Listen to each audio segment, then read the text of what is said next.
गोंदिया जिल्ह्याचे वनवैभव समजल्या जाणाऱ्या नवेगाव नागझिरा व्याघ्र प्रकल्पाला लागून असलेल्या बोदलकसा तलावात जलपर्यटनाला आमदार विजय रांगडाले यांच्या हस्ते सुरुवात झाली आहे।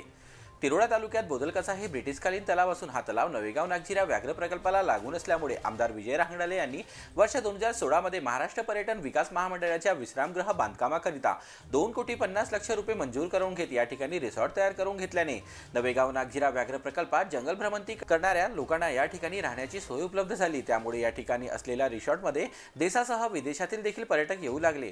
तर या ठिकाणी देखील जलपर्यटन तयार व्हावा आणि रोजगार निर्मिती व्हावी म्हणून आमदार विजय रांगडाले यांनी पर्यटन निधी योजनेअंतर्गत शासनाकडून आतापर्यंत 15 कोटी रुपयाचा भरीव निधी मंजूर करून घेतल्याने पर्यटन विकासाची कामे पूर्ण झाली आहेत। तर या ठिकाणी असलेल्या ब्रिटिशकालीन तलावात बोटिंगची सुविधा उपलब्ध करण्याबाबत मोठ्या प्रमाणात मागणी होत असल्यामुळे बोदलकसा जलाशयात बोटिंगची सुविधा शासनातर्फे मंजूर करण्यात आली असून जलपर्यटनाचे उद्घाटन आमदार विजय रांगडाले यांनी केल्यामुळे बोदलकसा रिसॉर्टमध्ये राहायला येणाऱ्या पर्यटकांना निसर्गाच्या सानिध्यात असलेल्या जलपर्यटनाचा आनंद घेता येणार आहे। आज बोदलकसामध्ये कित्येक पर्यटक येतात।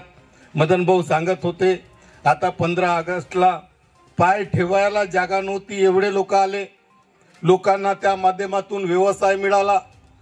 आज आणखी एक आयाम त्याच्यामध्ये जुडलेला आहे की एक बोटिंग सुरू झाली, इथंही कित्येक लोकांना रोजगार उपलब्ध होणार आहे। आज व्ह्यू पॉइंट म्हणून आपला धापेवाडा उपसा सिंचनाचा पाणी आपण सोडत आहोत, तो पाणी ज्यावेळेस चालू राहील असं वाटते की एखादी नदीच्या उगमस्थान ह्या बोदलकस्यामधून होत आहे।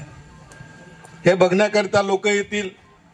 आज बोदलकस्याचा नाव फक्त आम्ही जलाशय म्हणून ओळखत होतो, पण आता बोदलकसाचं नाव कुठपर्यंत गेला, आपण वेबसाईट उघडली तर संपूर्ण जगामध्ये बोदलकसा रिसोर्ट, बोदलकसा पर्यटन क्षेत्र आपल्याला बघायला मिळत आहे आणि ही किमिया आपण सर्वांची आहे। आणि त्या अनुषंगाने आज आपण या पर्यटन स्थळाला नवीन एक नौकायान सुरू केली आहे। निश्चितच त्या अनुषंगाने पर्यटनाला वाव मिळेल, लोक येतील, त्यांच्या एक आनंदात उत्साहात आणखी आपण भर देऊ। पण त्याकरिता एक विनंती राहील, मुन साहेब, सुरक्षा ठेवणं फार आवश्यक आहे की पाणी आणि आग ह्याच्यापासून आपल्याला सुरक्षित ठेवणं, ह्याकरिता व्यवस्थित व्यवस्थापन करण्याची आवश्यकता आहे। जेही पर्यटक आपल्या इथे येतील त्या पर्यटकांना आपण कमीत कमी दरामध्ये त्यांची व्यवस्था करायला पाहिजे। त्याचबरोबर चांगली व्यवस्था, चांगली सुरक्षा ही देण्याची जबाबदारी आमची वन विभागाची आहे।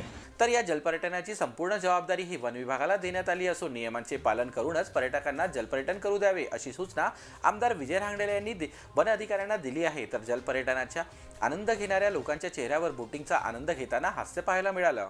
जीबी न्यूजचे प्रत्येक अपडेट मिळवून घेण्यासाठी तुम्ही आमच्या चॅनलला लाईक करा, सबस्क्राइब करा आणि शेअर करा। तसेच बेल आयकॉनला सुद्धा प्रेस करा। आपला जिल्हा, आपली बातमी, जीबी न्यूज, गोंदिया।